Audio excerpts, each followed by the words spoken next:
Hey, c'est plus fort que moi. Juste avant de faire d'autres exercices, il faut que je montre une chose essentielle également. Une chose très belle. Il faut que je revire mon tableau blanc de bord, par contre, pour vous montrer ça encore une fois. Après, c'est tellement hot, je trouve, les fonctions trigonométriques. Il y a tellement de choses à découvrir. Il faut que je vous en parle parce que je suis dedans en ce moment. Puis comme mon gars joue dehors, en plus dehors, j'ai du temps un peu devant moi. Donc, il faut que je parle de ceci. Sikos veut dire largeur. Sika veut dire largeur. Et ici, sin veut dire hauteur. Mais tan veut dire quoi? Donc, je sais que si on était ensemble dans la classe, il y a au moins un SMAT ou une SMAT parmi vous qui pourrait me dire la question suivante. Cos veut dire largeur. Sin veut dire hauteur. Mais tangente, tan, ça signifie quel mot ça, tangente? Voici à quoi correspond tangente. Je reviens ici. Donc, juste prendre mon crayon noir.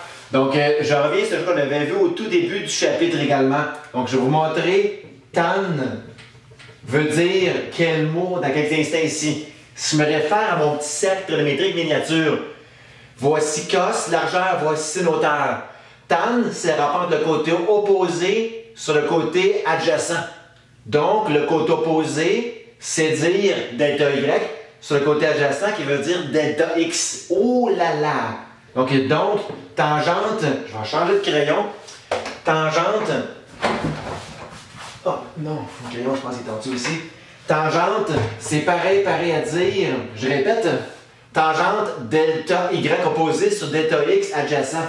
Donc, delta y, delta x, comme c'était pour le dire, oh là là, formule que vous connaissez depuis longtemps. C'est-à-dire, delta y, delta x, ça signifie quoi donc delta y, delta x? C'est toute variation. Donc, c'est la pente. La pente de quoi?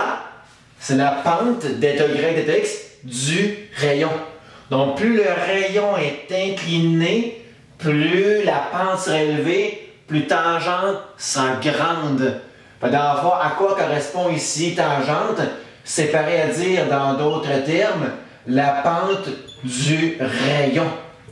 Donc, largeur cos, hauteur sin, pente du rayon veut dire tangente. Fait que on dit que tan c'est quoi? C'est la pente, mais pas n'importe quoi, c'est la pente du rayon. Juste un petit exemple en terminant, vu que c'est pas comme moi encore, si je vais en degrés à tan de 0 degré, tan de 0 degré donne nécessairement tan de 0 degré, ben 0, car mon rayon a quelle pente à 0 degré? Mais il n'y a pas de pente, il est horizontale.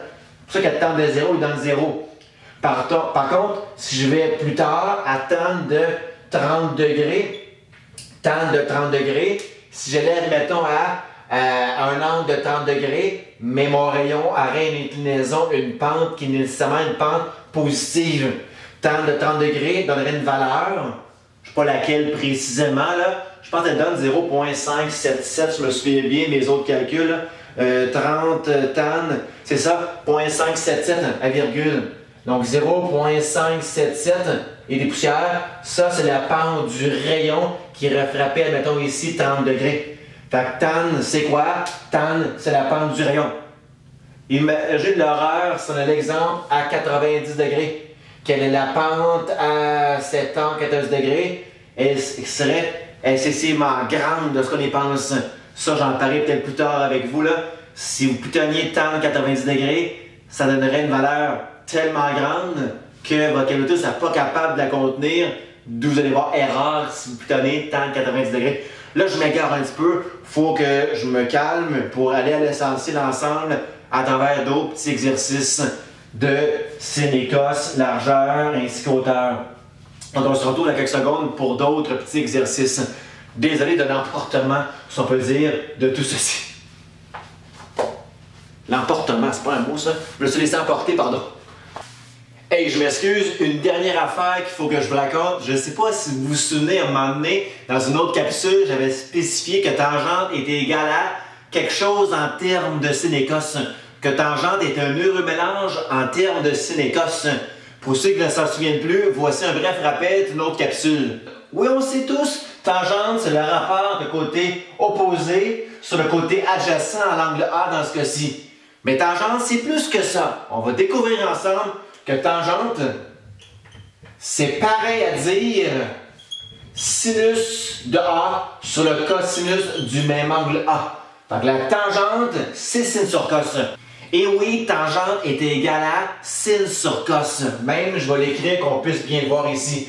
Tangente d'un angle est égale à sin sur cos du même angle. Et qu'est-ce qui est le fun d'ici à l'étape suivante? C'est que ceci, tan égale sin sur cos, on le voit extrêmement bien dans le cercle trigonométrique. Et à voici la preuve. Tangente d'un angle égale le côté opposé sur le côté adjacent. Et je sais très bien que des gens parmi vous le voient présentement ceci. Tangente égale le côté opposé, qui est sin, sur le côté adjacent, qui est cos. Tangente égale hauteur sur largeur, sin sur cos. D'où, il faut absolument que je vous le dise, un bref rappel par rapport à cette évidence qui est extrêmement nette grâce à ce cercle trigonométrique. Hey, juste avant de revenir sur les choses essentielles, c'est-à-dire les coordonnées des points trigonométriques, faut que je vous parle d'une chose malade, d'une chose fantastique.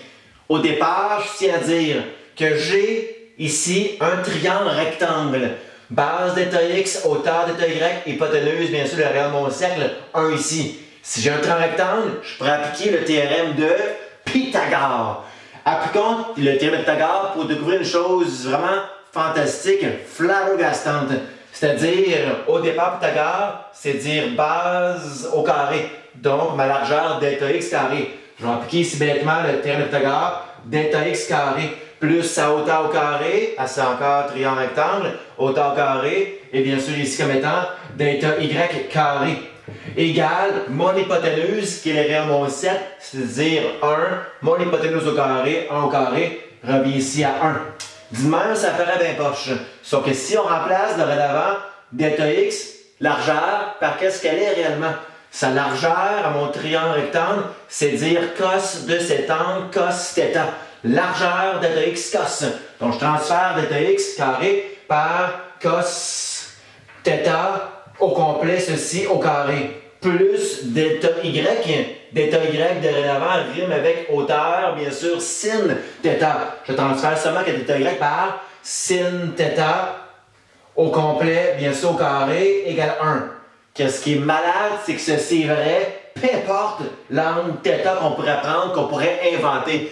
Que θ là-dedans soit des degrés ou que θ ici soit des radians, ça va toujours cos θ à la 2 plus sin θ à la 2, toujours donner 1 en bout de ligne, peu importe l'angle ici θ désiré.